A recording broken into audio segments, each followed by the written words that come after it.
Hello, everyone. Welcome back to another episode of the Capes and Lunatics. I am Phil. Lilith isn't here. Justin is here, and hopefully we should have Will here soon. But this is another big one. Well, this is a big one because, we have a legend of the comics industry. One of the big names, one of the big guns. Yes, Mr. Tom DeFalco. Stop saying big. I've been on a diet. Oh, I'm gonna have my sound effects ready. But yes, thank you for joining us. I mean, like we were just talking. I mean, you've been a big part of our lives, pretty much almost our whole lives. Me and Justin here, as well. I should be. Of course, Absolutely. But you're another one of those names. Like I've talked to a few people, like JMD Mateus. It's like you look at your bibliography, just scroll down the screen. I mean, there's such a So what I saw is, I believe you got your start in the industry at Archie Comics. At Archie Comics, yeah. When after I graduated college, I was looking for a job because at the time I didn't understand that writers aren't supposed to have jobs; they're supposed to stay home and write. But I've been programmed that you have to get a job, so I was looking for a job, and I sent. I got into the comic book industry in probably the worst way possible. I sent out resumes to the different comic book publishers. And the guys at Archie Comics saw the resume. I guess they were kind of impressed by it, and they invited me down and offered me a job. I can, safely say I started in this industry at the very bottom. I was doing proofreading and paste ups, and then from there I learned how to do lettering corrections, and then some very basic art corrections, and then learned how to color covers, and like I say, I started from the very bottom. I always remember one time at Marvel we had to get a book out, so it was at night, and guys were pasting the lettering onto the art boards, and we needed to get that book out. So I sat at an art table and I started pasting up the pages with everybody else, and the guys in the bullpen was stunned that I knew how to paste the pages. And I'm thinking, "Are you guys kidding?" Well, I think that's the best kind of boss. It's like, I'm not asking you to do something I've never done before, something I'm not willing to do now. Yeah. Definitely. Archie was fabulous because I worked with a gentleman by the name of Victor Gorelick. I also had Barry Grossman was the I guess the house colorist. He had the art table near me, and then another guy, Gary Rabinowitz, and the group of us were essentially the Archie production department. Over the years, different people came in and joined us and stayed for a while, and then eventually left. But Victor taught me everything I know, not everything he knows, but everything I know. The editor was a gentleman by the name of Richard Goldwater, who eventually I wore him down, and he started to buy my scripts. Nice. And it was a fun place. And when the time finally came for me to leave, I stayed friends with everybody there, and even today. I still do the occasional job for Archie Comics because it was my home. Nice. And, I love that. Yeah, I was gonna say I did see you have done more work for them, like in the last few years, right? Yeah. I do the 5-page stories for their digest books and their one shots and stuff like that. And I still have a good time because I love the characters. I love the format of the 5-page story. I think it's it pushes your skills to get a complete story in 5 pages, and then add in a couple of subplots. Yes. Oh yeah, yeah. it befuddles me that sometimes I read these these 6-issue epics, and there isn't a single subplot in the 6. I don't know how to I don't know how to do a story without subplots. It's like, come on. Well, that's what I'm always saying. I'm like, that's the one thing I think modern comics lacks is like we really don't get much with like a supporting cast and stuff and subplots and subplots. Yeah, that's what I maybe I missed that. I feel like it's missing. Yeah, I missed that. You know, there's a difference in terminology. When someone says to me, you know, here's a title to work on, and I'd like to see some world building. To me, it means build a world around your main character. You know, get a bunch of supporting casts. You know, every member of the supporting cast has their own subplots and their own background story and that sort of stuff, and you build a whole world around them.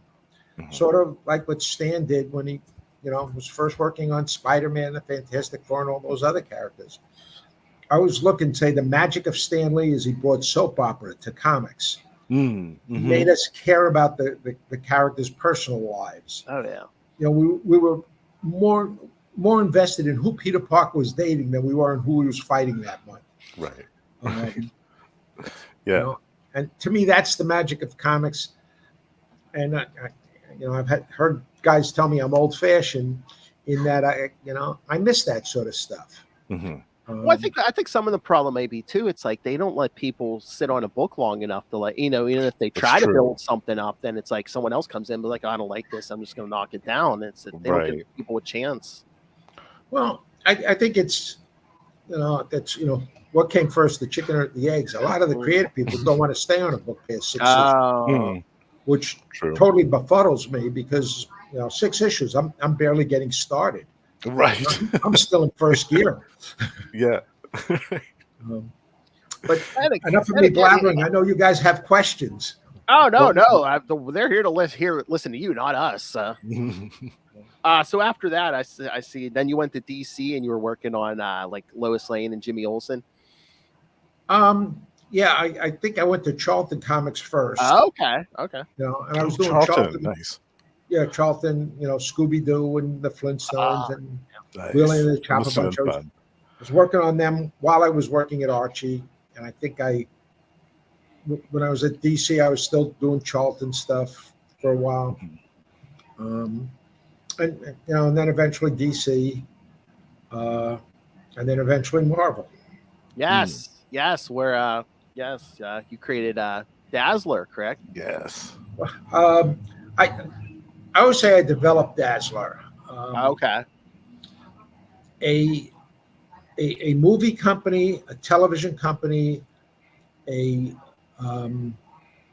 movie, television, record company, and Marvel got together, and they were going to, you know, create a character that could function, you know, movies, television, and records and comic books.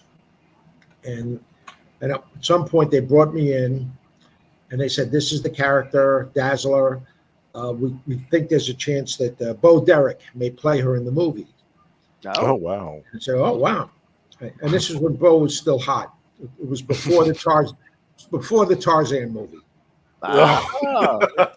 So, you know, they're talking. You know, Bo will star, John Derek will direct, and they said, and you know, Bo is so beautiful that her powers is that, you know, men have to tell the truth to her. And I, you know, I'm not much of a poker face, you know, except at the poker table, and I guess something right on my face because I think it was the record guy said to me, "What's the matter? You don't like that idea?" I said, "Well, it's not very visual." And they said, "All right, wise guy, what do you think her powers should be?"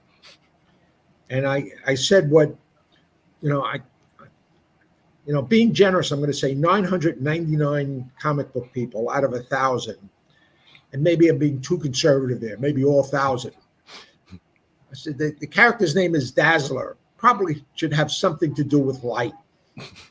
Right. Kind of natural thing to say, I thought.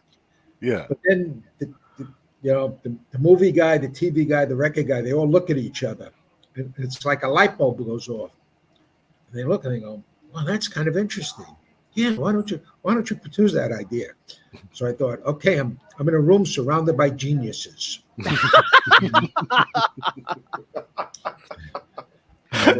They agreed with you, yeah. But just they're all fascinated by this concept, dazzler light. Yeah, okay. And then we went from there. Nice. But yeah, I mean, and then so you developed a few things for people because first the Dazzler stuff, and then something that's near and dear to me and Justin. You were working with Hasbro with several other people with the G.I. Joe and Transformers stuff. Yeah, I worked on that, but I always have to say, 99% of G.I. Joe was Larry Hama. Oh yeah, Mm-hmm. I would love to take. Yeah. I'd love to take credit for all of Larry's work because he's probably one of the most brilliant and underrated writers and artists in the industry. But I can't take credit for his work because he he's too good to take credit for. And he's a good buddy, a good friend, and just such a major talent. Don't let him know I said anything good about him behind his back. Okay. No, I've always seen a few names associated with that G.I. Joe and Transformer stuff, like helping to develop it, like Larry, like yourself. I think Denny O'Neil. So, so was there like a big team like on that? There are a few people. The other guy who I think contributed the most would have been Archie Goodwin, because he came. We all decided that we wanted the G.I. Joe team to face a kind of a faceless antagonism, kind of like the Stormtroopers in Star Wars. And Archie, I believe, came up with the term Cobra Command.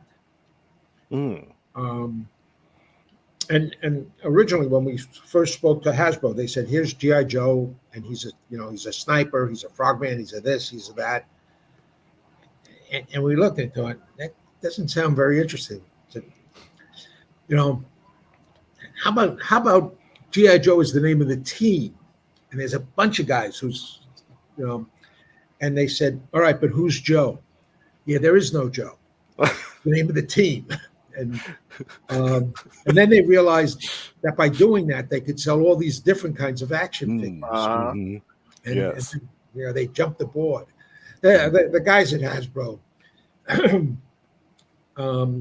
they were a dream to work with. We got to work with some really, really talented, really fun, really great people. Bob Pupus was the guy in charge. And Kate Vegan was the guy that I dealt with the most. They were terrific to deal with. Nice. Again, I'd like to take credit for their work. I like to take credit for everybody's work. Stuck with my own.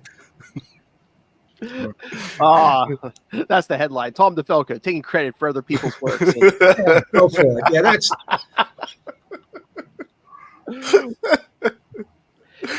And of course, like I said, I love all the work you do with Ron Friends, and it's such a close race. But I think my favorite, of course, is like all the stuff you guys did on Spider-Man, like the black suit stuff, and like all the characters you introduced, like Silver Sable and the Sable, and Black the Rose, Fox, the Rose, and just keeping that Hobgoblin mystery alive too. I mean, that was a big thing for years. Yeah.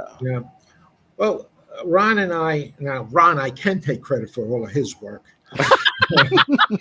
Oh, he gives you. I've talked to him. He does give you credit for his work. Yes. Well, listen, Ron. I would say all the good ideas came from Ron. I was the one who came up with the bad ideas. Ron is.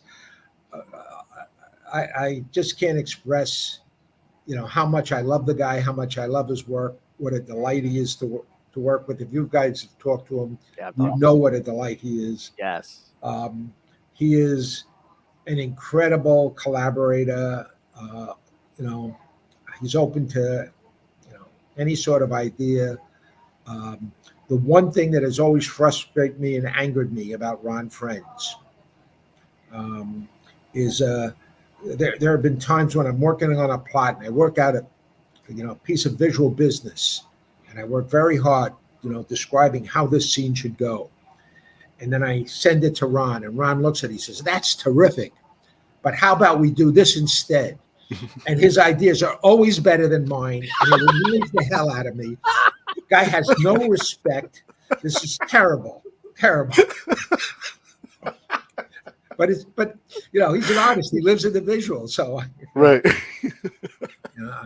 I mean, accidents happen. Story. That's what creates great stories. That's true. I hear that from so many Yes. writers. They're like, "This is what I gave the artist. What I got back was so much better." And Yeah. Well, Ron and I, the stories are, I'm going to say 50-50. But I really have no idea how much of the stories are Ron, how much of the stories are me. I know certain stories, like the A-Next stories we did for the MC2. That must have been 70% Ron. wow. He really stepped up on that stuff because I was busy with some other books. But the successful, the secret to our success as collaborators is we check the egos at the door, and we just throw ideas at each other. And a lot of time, there are times where I like his ideas much better than mine, and he likes my ideas much better than his. And we start with what we think are some really good ideas, and we end up with something totally different. And most of the time, we spend most of our conversations when we're on a book talking about the characters and what they want and what they need, what's happening in their personal lives, because we think that's what the driving force in them, in terms of the villains and stuff. That Ron and I get bored easily, which is why we tend to only do like 2 or 3 part stories, because after that we start to get bored. And also we create a lot of characters because, hey, we want to do new stuff. Yeah. People hire us because we're supposed to be creative guys, so create. I'm often bored when guys take over a title like Captain America. The first thing they want to do is the Red Skull gets the Cosmic Cube story again. I've only seen that 4 or 5 dozen times. And I remember one guy took over the Captain America book, and then he left the book, and then he came on, and then he did a second Red Skull gets the Cosmic. Come on! This time with feeling. Come on, let's create.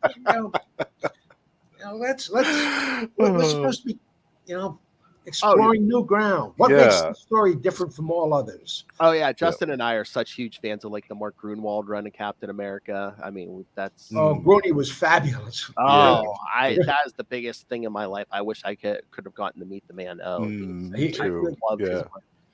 Gruney, just an idea machine plus. I don't think he ever repeated anything. No. He was always coming up with something new. Yes. And certain things people looked and said, "What are you, crazy? Capwolf?" And Capwolf has come back again and again because people loved Capwolf. Right. Exactly. So I think Clooney was always so far ahead of the curve that it oftentimes took the industry a while to catch up to him. Yeah, and he had such a knowledge of all the characters back to front. Yeah. So cool. He was great. Yeah. But again, like you were talking about you and Ron, getting bored, and so you're just creating stuff. Again, like Justin love your Thor run. You guys created the new Warriors. Again, one of my favorite characters of the 90s, Eric Masterson, Thunderstrike. Yeah. I loved that too, because that was kind of getting back to the old Donald Blake era of Thor, which I thought was a nice kind of new version of that. That was really cool. Sir, you got me into reading Thor on a regular basis, and I've been reading Thor on a regular basis since you and Ron were on the book. Yeah. Well, thank you. Yeah, we wanted to reestablish. Thor has always had a special connection to Earth. Yes. We wanted to reestablish that with Eric Masterson, and from the start, we knew how Eric's story ended. And we were planting clues all along the way, and I kept thinking, "Oh, we so obvious. Does everybody know what's going to happen to poor Eric?" And I always felt that maybe when they go back and reread everything, they'll see all the clues we put in there. Ron and I really cared about Eric, and in many regards, he was the best parts of what we both wanted to be. And he was a great character. Yeah, and I loved his supporting cast too. He had a great supporting cast. Well, the mark of a great character is his supporting cast. You got to have a good, strong supporting cast. Yeah.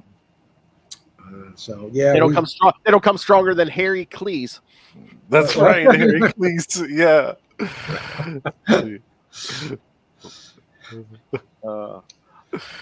And then by some accident of fate, you became editor-in-chief in 1987, right? Yeah. That was an unexpected twist. When I say that, I say that because I could. The previous editor-in-chief was fighting with the upstairs people on a regular basis. And at a certain point, I could tell he had passed the point of no return. And, I was the number 2 guy. So I kept expecting at any day the 2 of us would get fired. I thought, you get rid of get rid of both guys. It made sense to me. And I kept trying to convince the guy we should move to California, because I had done some work for sort of people in California, and I, had some openings, and he kept telling me Marvel could never fire him because he was he couldn't be replaced. And I said to him, "Hey, this is a company that lost Stan Lee, Jack Kirby, and Steve Ditko. Anybody can be replaced." And I had around that time I had actually put my house up for sale because I was planning on moving to California, going anyway, because I thought, I'm gonna quit before I get fired. And then, to my surprise, I get a promotion. Yeah, one day they called me, and the publisher says, "Do you have lunch plans?" And I said, "Yeah." He said, "Cancel them. We're gonna have lunch together, and it's gonna be a very unpleasant meeting." I thought, okay, here's where I get fired. Oh, jeez. And instead, I met with he took me out to lunch, and the president of the company was there, and that's when they informed me that they were getting rid of the guy in front of me and putting me in charge. And I said to them, "I think this is a big mistake." I said, "Guys, I want to be honest with you. I'm a freelancer who masquerades as a staff person. My heart is with the freelancers. And if you put me in charge, all I'm going to do is, try to set up policies that benefit the freelancers." And then the president of the company turned to me and said, "Well, that's what you should be doing." And suddenly I thought, wait a minute, this could be interesting here. And and then we talked, and I said I'd think about it.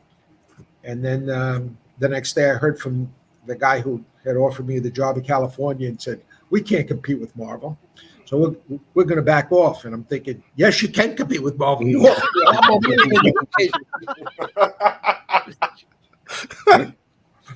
But they they decided to back off. And I thought, okay, there goes my job in California. I guess I better take the one that's in front of me. So I was, I said, my career was carefully designed. Yeah, so began that era that I remember as a kid in the back of the comics, those little comic strips with you, running around the bullpen chomping on the cigar. With a cigar, yes. Yep. I miss those too, the bullpen pages. Those were fun. Yeah, the Bossman comic strip. Rick Parker did a fabulous job. I heard from Rick recently. He said that he didn't realize it at the time, but he basically used Mutt and Jeff comic strip. He used Jeff as the model for Grunwald, and Moon Mullins as the model for me. Oh, okay. So if you ever see him, take him out. Anyway. No, I love Rick. I remember the first couple of comic strips they turned in. Grooney and I looked at them, and we said, this is Grooney and I are sitting in the office looking at the first couple of strips, and Rick was very nervous. Steve Saffel, the editor at the time, who's now an editor for Titan Books, they were nervous about presenting this, unflattering thing to us. We looked at it, we said, these are not insulting enough. We have to make them even more insulting. So we rewrote the first couple of strips, and we showed Rick. And we said, if you're gonna make fun of us, you really have to stick it to us, because otherwise it's not going to be funny. You really have to stick it to us. And Rick, to his credit, he really stuck it to us. Good for him, because that's nerve-wracking. Be like, is this a trap? The boss is like, you're not insulting enough. Right. What fun is it to make fun of your boss unless you really, really stick it to him? Yeah. And at one point, after doing this strip for about a year or so, Rick came in and said, "Why doesn't this office smell like cigar smoke?" And I said, "Rick, I gave up smoking about 5 years before you started the comic strip." That's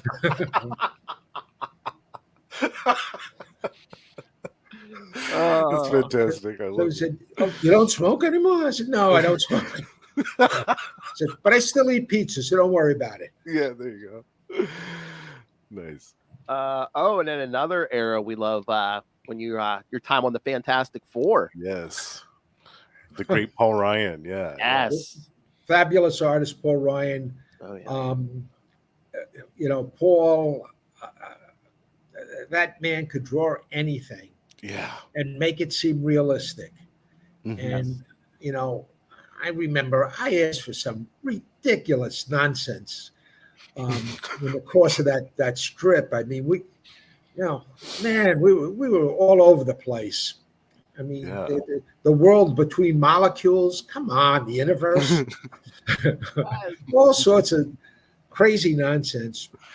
And and we really amped up the soap opera on that. Oh, yeah. And Paul, I remember at one point, Paul went to a convention. He came back and he says, all the readers hate our stuff. I said, "What do you mean the readers hate our stuff?" He says, "Yeah, everybody's complaining about how mean we are to all the characters, and they want us to, cut back on because nothing but bad things happen to the characters." And I said, "Paul, have you looked at your royalty statements?" He goes, "Yeah, the sales go up every month." I said, "Yeah, they claim they hate us." But they hate us so much that they want all their friends to hate us too. So they're always,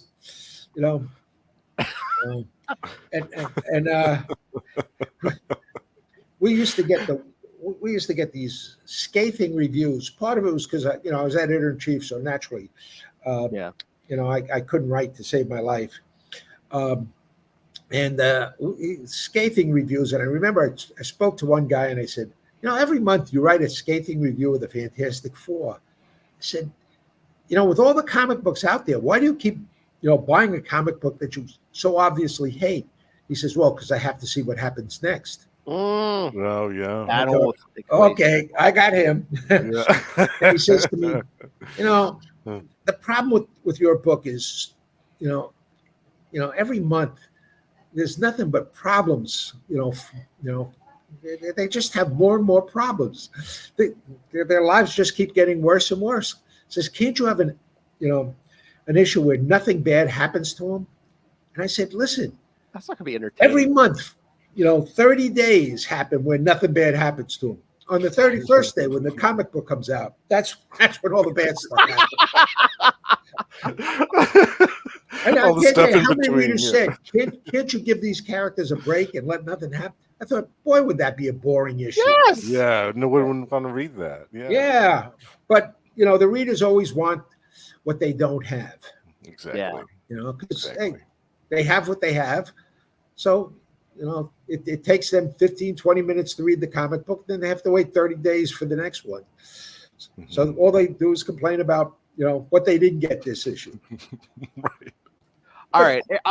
Okay. Here, I can ask you a legend I heard about this, because you took Reed Richards out of the book, and he was out of the book for the longest time. Yeah. Right. Yeah. So the thing I heard was they were going to keep him out of the book even longer, but once Heroes Reborn started, they wanted him back for Heroes Reborn. Otherwise, he would have been out of the book, maybe, I don't know, permanently or just much longer. Yeah, because when we brought him back, we didn't know Heroes Reborn was going to happen. Okay. That Heroes Reborn legend is a new one. So that was just your decision. Okay. Yeah. No, we always knew how we were going to bring him back. I happen to be a devout coward. I never start a storyline unless I know how it ends. And I'll change it along the way, but I have to have an ending. Because too many guys wrote themselves into corners that I had to come in and figure out how to get them out of those corners. I didn't do the same thing to myself. I always knew about when we were going to bring him back. My plan had been that my original plan was I was going to leave Fantastic Four with around $3.99 and let a new creative team come in and take over Fantastic Four with issue 400. But around that time, they Marvel had some good sense and they fired me as editor in chief, and then they had some less sense and they gave me a writing contract, which was a fabulous writing contract. The only negative thing of the contract was I couldn't, quit any title. Once Marvel put me on a title, I had to stay on that title till they wanted to move me off, which I thought, okay, because like I said, it was a really good contract. When I told them my plan to get off Fantastic Four, they said, no, you're staying on this because the sales keep going up every month. We want you there. And I thought, everybody just assumed that we would bring Reed Richards back in issue 400. Yeah. I mean, people were already writing articles about how cliche it was for us to bring Reed Richards back in 400. And I thought, yeah, it's so cliche that we're not going to do it. And I thought, issue 400 is going to sell no matter what we put into that issue. Yeah, exactly. We still tried to put in the culmination of a very important storyline. So we tried to make it the most, we tried to make it worth the 400 celebration. And we had a backup story where from the time Reed disappeared, Sue never accepted it. Yeah. She was always looking for Reed. She never accepted that Reed was gone. And she finally accepted it in 400. Finally had a memorial service in 400. So once Sue accepted it, I knew we could bring him back in I think it was, I forget, it was 403 or 405. I thought, yeah, we'll bring him back then. Nobody expects him to come back. I love that. One of the things that has often thrown readers with me is they expect certain things in their comic books. And I try not to deliver those things, but to deliver what they don't expect, but they still want. It's more fun to be surprised. Yes. That's what I think. I mean, my job is to entertain the readers. And I want them to be entertained. So let's have a good time. Yes. And I agree. I've always said that with all the creative teams that I work on, that if the creative team is having a fun time, the readers will have a fun time. Absolutely. And that's what, Ron and I, we always have a blast when we're working on a comic book together. Paul and I, we really enjoyed it because I kept saying to Paul, come on, you're having fun here, aren't you? Oh, it's a lot of work. It's a lot of work. But you're having fun, aren't you? He goes, yeah, I'm having some fun. Nice. Was there anything they didn't complain about the Fantastic Four book back in the day? It was like, oh, the whole Reed thing, or you're down on them all the time. I know Sue's costume was a big bonus. Sue's costume, yeah. And then the revelation with Alicia, that one, yeah. Oh yeah. Yeah, people, there are certain titles. When you're on the title, everybody hates your work. They like the guy before you. And then when you get off the title, you suddenly become the guy before them. The new guy they hate. Yeah. Why can't you be as good as DeFalco and Friends? Come on, when DeFalco and Friends were, you say, why can't we be as good as Stern and J.R. Jr.? Come on. I mean, that's pretty much modern comics now. People were so down on so much 90s stuff, and now these days it's like, why can't it be more like it was in the 90s? That's true. Yes. It's so many things that people theoretically hated in the 90s, but I don't think they actually did. The Clone Saga. Yes, I love the Clone Saga. I don't know why so much hate. The Clone Saga kind of saved the Spider-Man line. Because the brilliant people who fired me, they're all brilliant businessmen, they then decided to buy their own comic book distributor. Certainly a brilliant decision because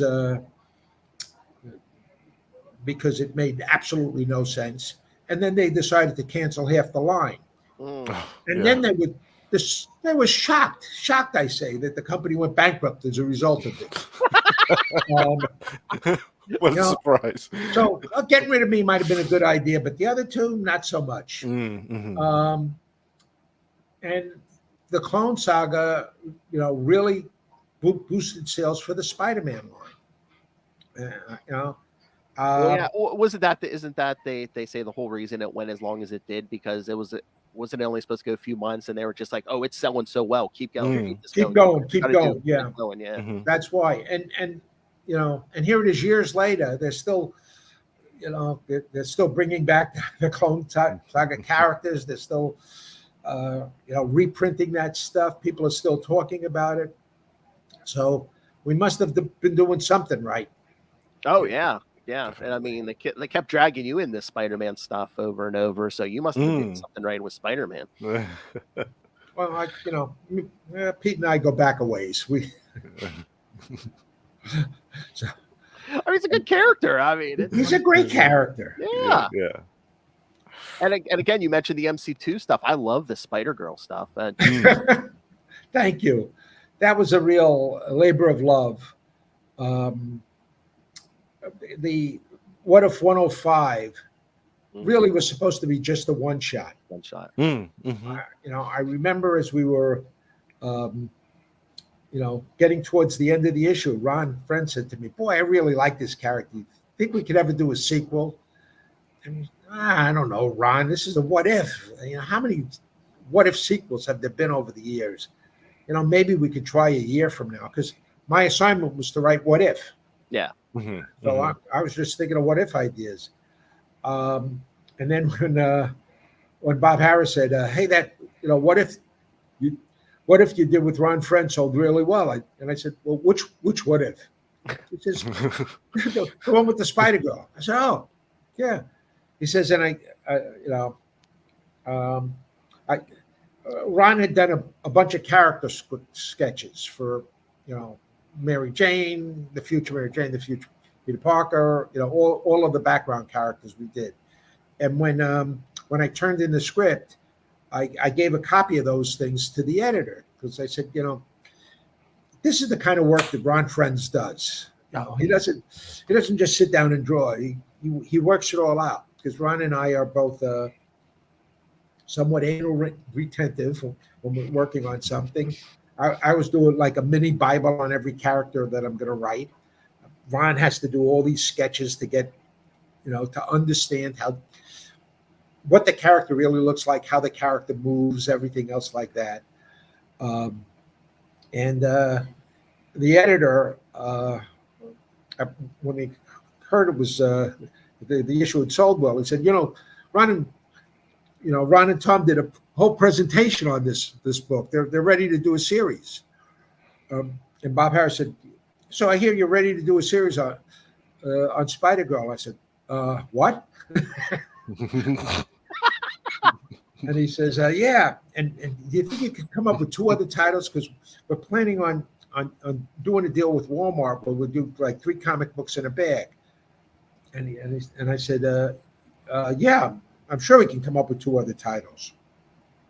And he said, and also I really like that Little Juggernaut character. Can you do one of the books on Little Juggernaut? And I said, sure. And then I walked away from Bob and I thought, who the hell is Little Juggernaut? Yeah, because in that what if he's only in like one panel or something. One panel. panel. And that one panel, Ron and I thought it was the real Juggernaut. Yeah. We weren't planning on the Little Juggernaut. And so that's how the MC2 universe came around, and Little Juggernaut became J2. Mm-hmm. And I got to work with Ron Lim on that book. Oh, yeah. Another great talent. Yeah. An incredible talent, a nice guy, Mr. Enthusiasm. That book is something that we could never get away with today because comic book fans are deadly serious. Yes. That book was anything but. I mean, we did stories in rhyme, stories, 2-page stories, 5-page. We did all sorts of nonsense in that book, and we were just having a blast. And I knew whenever a plot really hit Ron, because he would call me up and he'd say, Tom, I just read this, and then he would burst into laughter. And if Ron burst into laughter and couldn't discuss the story with me, I knew that he really enjoyed it because, we were looking to have fun, and we had a blast on that. I love that. But yeah, all those books, I mean, especially like you and Ron, like you said, you did get bored on books. You'd have to create new characters and stuff. I mean, that was kind of built for you guys because it's like a possible future. So you're either updating pre-existing characters or you're just creating a whole bunch of new characters. Yeah, we were, we really went to town. And, and the plan was, the plan originally was to do 6 issues. And then they asked us to do 12 issues, and then they said we want to do some other titles, and they kept saying, keep Spider-Girl. Can you do 6 more issues of Spider-Girl? Yeah, I guess so. And that original run went to 100, so yeah. They kept asking for 6 more issues. That ended up lasting 13 years. We did Spider-Girl. 6 more. 6 more. Can you do 6 more? I love it. Yeah. Because I thought I heard like the fans were really behind you guys on Spider-Girl, where they kept writing in, being like, "Don't you dare cancel it! Keep those guys, keep this book coming out." And well, here's one of the sad things about the direct market. In the direct market, sales only go down. First issue comes out, they order a retail orders 100 copies for issue 2 before he's seen issue 1. He now orders 50 copies, and issue 3 he now orders 25. Now, if issue 1 comes out, sells out of that 100 copies, you would think the guy would go back and say, maybe I should order more copies of number 2. Most of the time, no. And this is why so many comics get canceled right away, because they're selling well, but the retailers are a cowardly and superstitious lot. And hey, that's the biz. What can I tell you? Yeah, I mean, is that one of the biggest blows to the industry too? It's just like distribution has shrunk so much. So, like, I know when me and Justin were kids, we used to have newsstands and spinner racks and spinner racks. Everywhere. I used to say Marvel Comics was the only company that could turn a title around, because you think back on the classic comic books, Frank Miller's Daredevil, big seller or not? Was it a big seller? It seemed like it would be a big seller, but Nope. Didn't start selling until the death of Elektra. That's when it started selling, towards the end of Frank's thing. X-Men didn't start selling till the death of Phoenix. It was the newsstand that carried those things. G.I. Joe. For the first year of G.I. Joe, we couldn't give that comic book away in the direct market. Wow. It was one of our top selling books on the newsstand. And all the retailers were selling out every month, and it never occurred to any of them to up their orders. And then after about a year, in the matter of 3 months, it went from one of our lowest selling books. I think Heathcliff was outselling it in the direct market. Oh, wow. It went from one of our lowest selling books to one of our top 3 selling direct market books in a matter of 3 months. Because it took the direct market a year to discover that G.I. Joe was popular. They didn't make that same mistake with Transformers, thank goodness. But the direct market is not an efficient market. I mean, I love the direct market. Yeah. I love a lot of the guys who work in the direct market, but it's not an efficient market. The newsstand market, also not an efficient market. Allowed comic books to grow and sell and that sort of things, because you saw a cover of a title that you were never buying, and that cover just intrigued you, and so you picked up those comic books. Right, exactly. Oh, yeah. I remember my first Marvel superhero comic books, Fantastic Four 3 and 4. I picked them up together. Oh, wow. On the newsstand. Nice. When I first saw the title Fantastic Four, I just assumed there were 4 stories in the comic book. It didn't occur to me that they were a team. Yeah. But I recognized the Human Torch on both covers and thought, okay, let me try this. And those 2 comic books hooked me on Marvel Comics, and I'm still kind of hooked. Nice. I mean, I remember that having that effect when I saw Thor 433, the first one with Eric Masterson as Thor on the cover. It was nice and shiny. Had the big Eric Masterson on the covers. A new Thunder God in town. I was like, new logo. I need that now, Mom. I need that now. Yes. Yeah. Listen, that Ron Friends, I think, draws the greatest, most exciting comic book covers out there. Oh yeah, he's like such a great combination of, like, he was like a modern artist at the time, but you could tell, like, he's even told me, like, his inspirations, like you could see the Kirby in his work and, like, some of the other artists. But yeah, I mean, he was such a great blend of, like, the modern and then the people who came before him. Definitely. Ron could draw anything and in any style. He even did a bunch of Archie stories with me.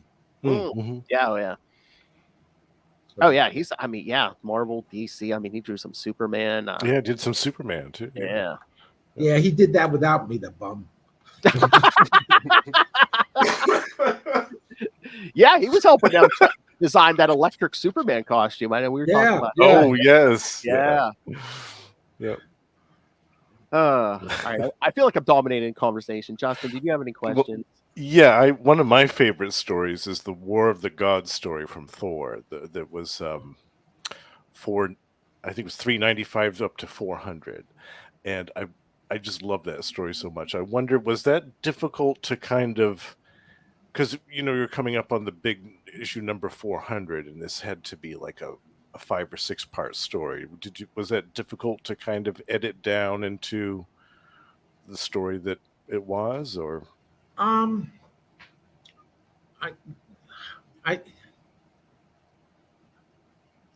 It's hard for me to remember back then.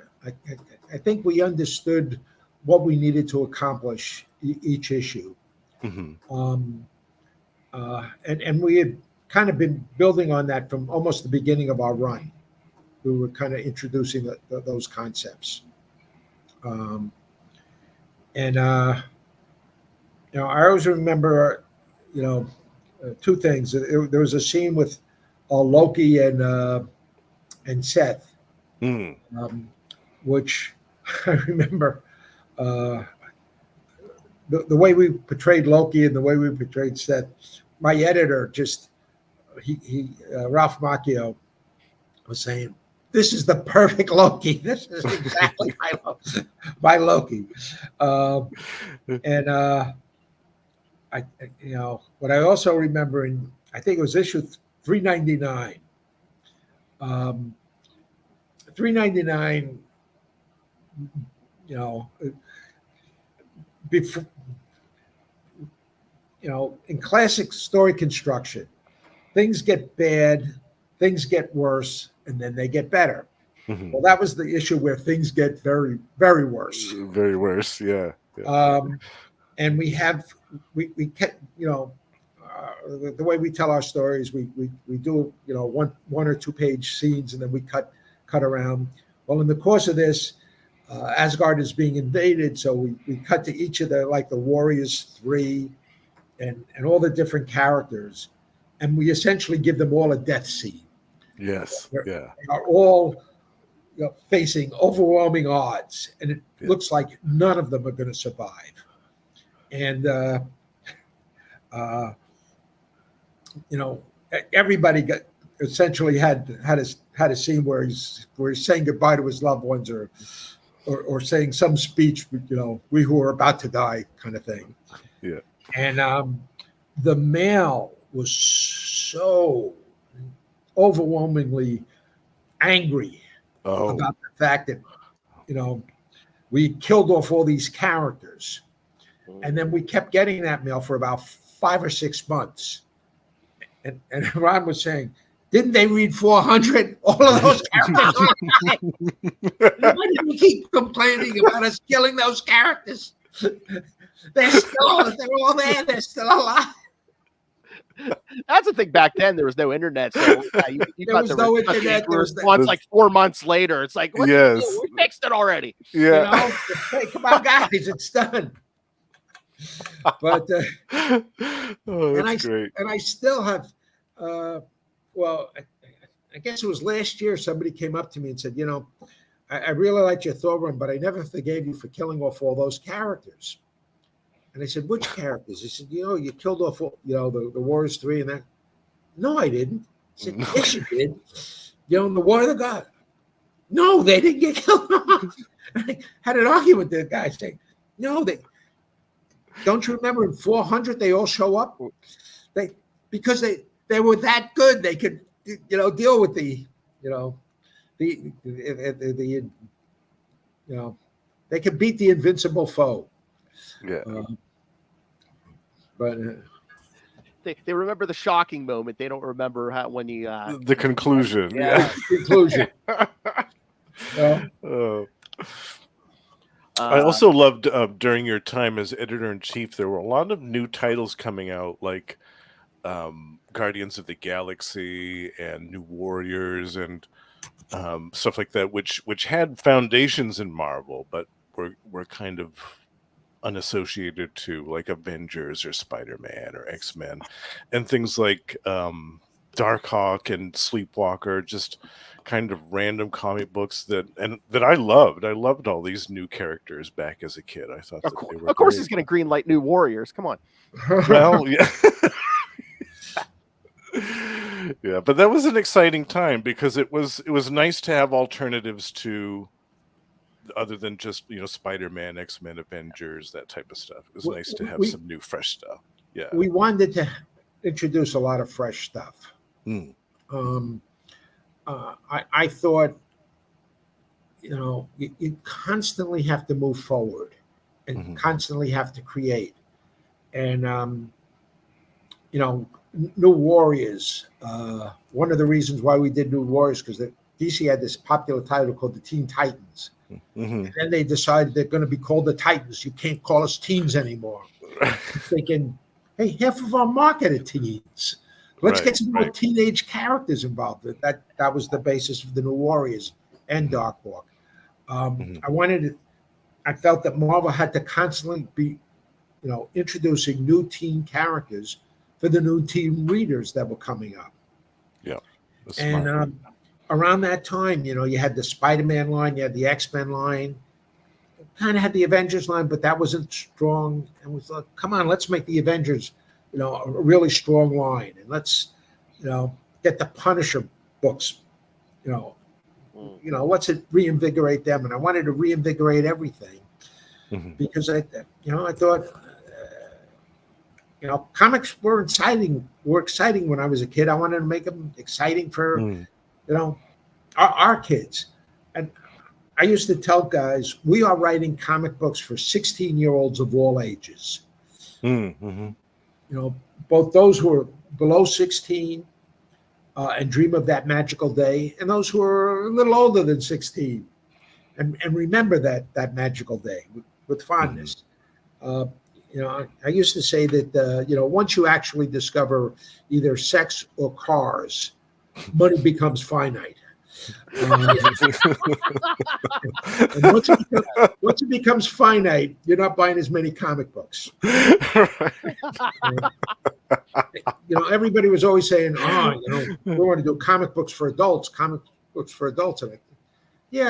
don't want to do comic books for adults because adults have other considerations. Right. You know, every time an adult goes out to buy a sandwich, he questions the price of it.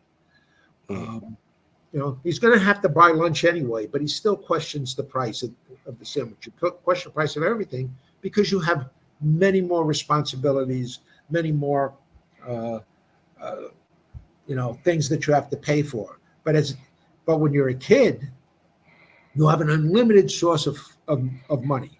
It's called your parents. Right. Everybody thinks their parents are rich, or at least has enough money for a comic book. Yeah. So, but I think back then you guys hit you had the formula down where it's like I think the books were sophisticated enough for adults, but it's like there's nothing in there you couldn't show your children. Yeah. You know, if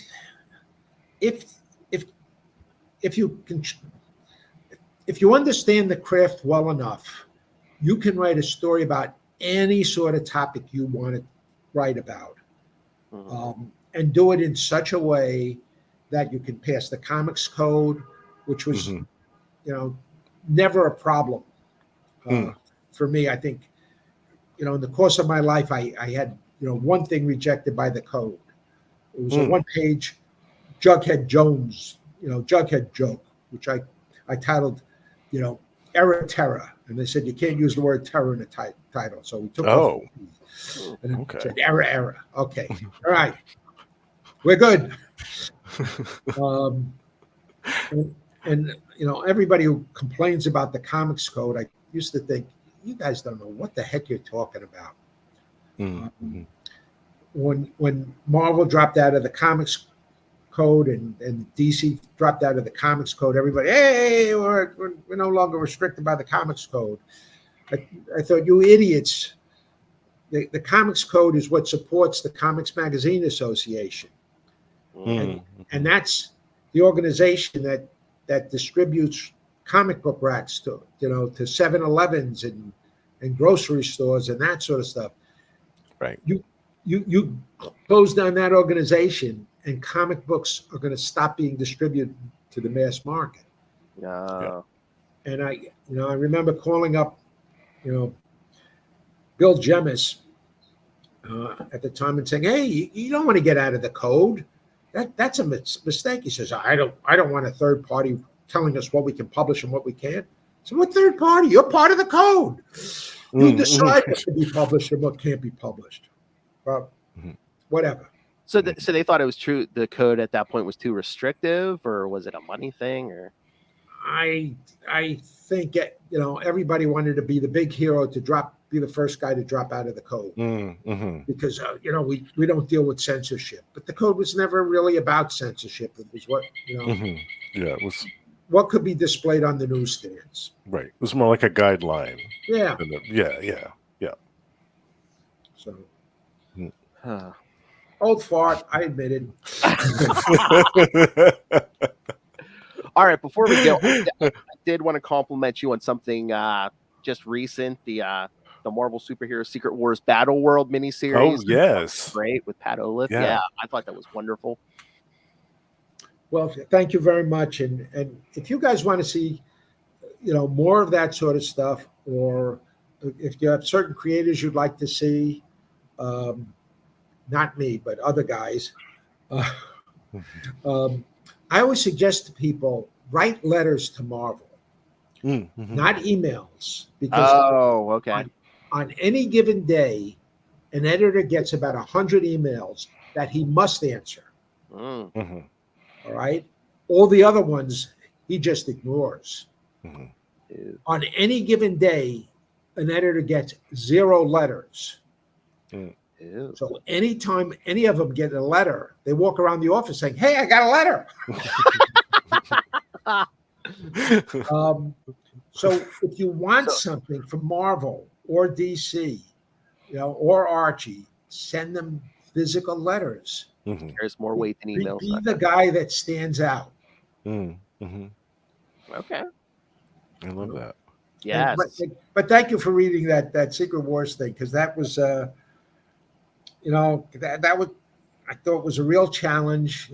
How do you do a direct sequel to a story that came out 40 years ago? And it was kind of like in between the pages and stuff. Yeah. Yeah. You executed that very well. Yeah, no. And make it relevant. It had to have relevance for today's readers. I mean, the stakes had to be something that could have affected today's guys, and then and yet have some seeds in there so that they could do another sequel 40 years from now, when it won't be my problem. I mean, and was it more challenging, or did you enjoy it more because it's like, oh, we know, everyone knows now exactly what that black suit is. You don't have to hide anything. You can kind of, play with that a little more. It had some challenges, especially knowing what the black suit was and stuff like that. I don't want to mention the twist because there are probably some of your listeners who haven't seen it. Did the twist in issue 4 catch you by surprise? Yeah. Oh, yes. Yeah. That was good. Good. I gave you clues. I gave you plenty of clues. Oh no, that's any story I've read of yours. I mean, you could tell the care and time and everything you put into your story. So yeah, no. Yeah. Well, I am a bit of a lunatic. I told you we do. Ron and I do Bible. We do Bibles. A couple of years ago, we did a Thor story, a Thunderstrike story. It was a 10-page story in the back of something. And I did a Bible on these 2 characters and their relationship and that sort of stuff. And the Bible ran about 6 or 7 pages. And I think they appeared in 2 panels of the story.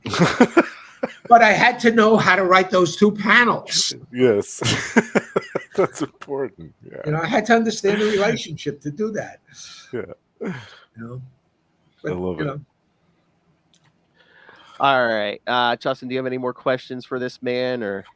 Well, one last question. I wanted to know who was, if anyone, was the inspiration for Silver Sable, because I'm another Silver Sable fan. Yeah. if there was a particular inspiration for her, or I think visually Marilyn Monroe to Ron. Nice. Right. In terms of, I wasn't. If I was thinking of anybody, it would have been Emma Peel. Oh, from the Avengers, yeah. From the Avengers. Yeah.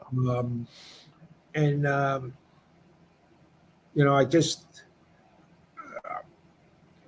the original inspiration was, her father was set up this organization to hunt Nazi war criminals. What do you do with that organization once there are no more Nazi war criminals? Right. Of course, that was years ago. Now we have a bunch of new Nazi war criminals. Yes. Plenty of people for her to go after. Yes. Yeah.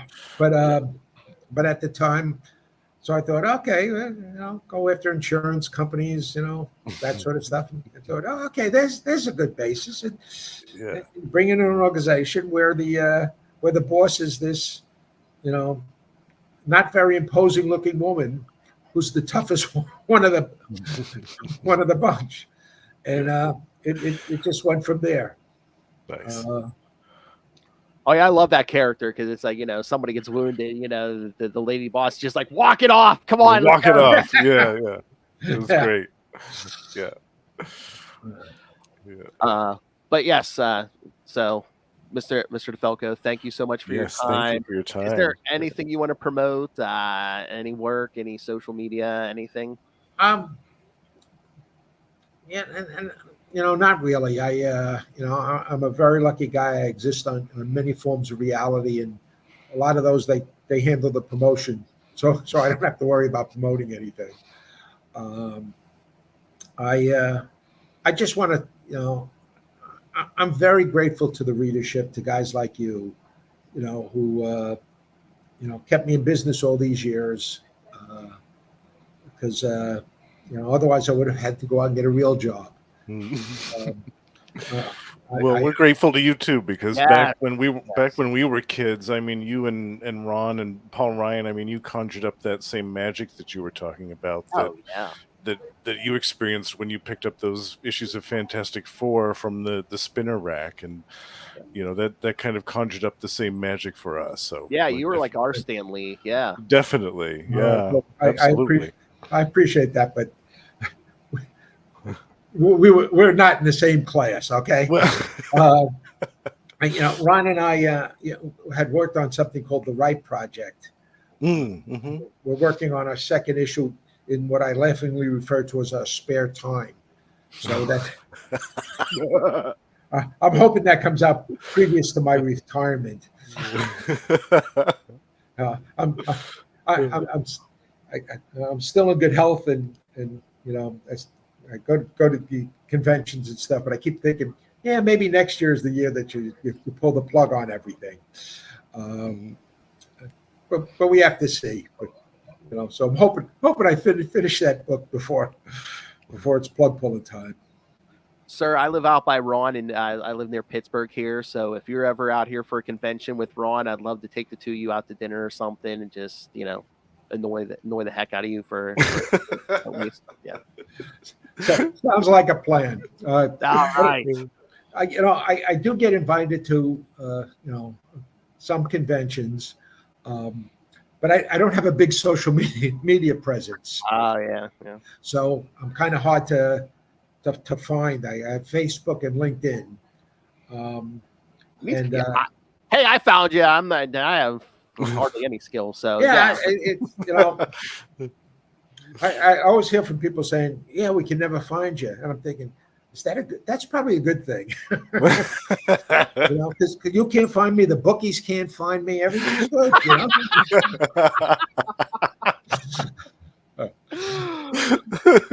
All right. So kids, read his stuff, and if you want more Tom DeFalco, write letters to write actual letters. Write actual letters. Put the stamp on them. All right. Great. Tom DeFalco is going to go log off here and go chomp on. Thank you very much, guys. Thank you, sir. Bye-bye. Bye.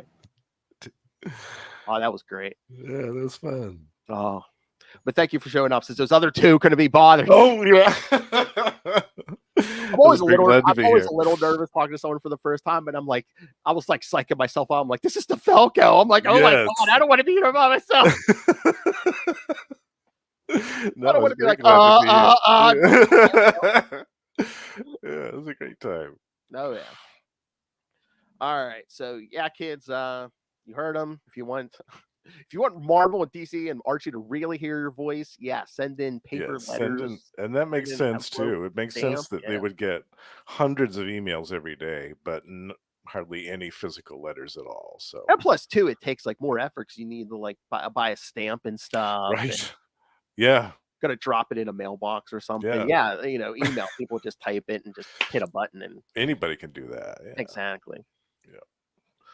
All right. So yes, if send us your thoughts on this interview. If you want to be interviewed, I Yes. still have some names on my list I want to talk to. So Yeah. CapesandLunatics@gmail.com or call the voicemail 614-382-2737. That's 614-38-CAPES. I wasn't going to do plugs, but I'm like, man, this DeFalco interview might get some eyes. So yeah, we got a Patreon. This one Yes. over here is a member of our Patreon elite. That's right. Join me in the Patreon elite. Oh, that should be a promise I make. Hey, if you spend enough money on Patreon, you can join us for interview. Yeah, I will interview you on the Patreon. I don't know if I want just anyone on an interview. But we have Patreon, we have merch. You can find everything at tubespace.io/Capes and Lunatics Podcast Network. That's tubespace.io/Capes and Lunatics Podcast Network. And you can find Justin here all over the Capes and Lunatics and Capes and Lunatics Sidekicks podcast, and also Gamma Charge, Predator and Prey, and the Lost Library of Legends. Yes. So, yes, this kid's the king of podcasting over here. All right. So, yes, thank you for joining us. Come back next time, and make mine DeFalco. Yeah.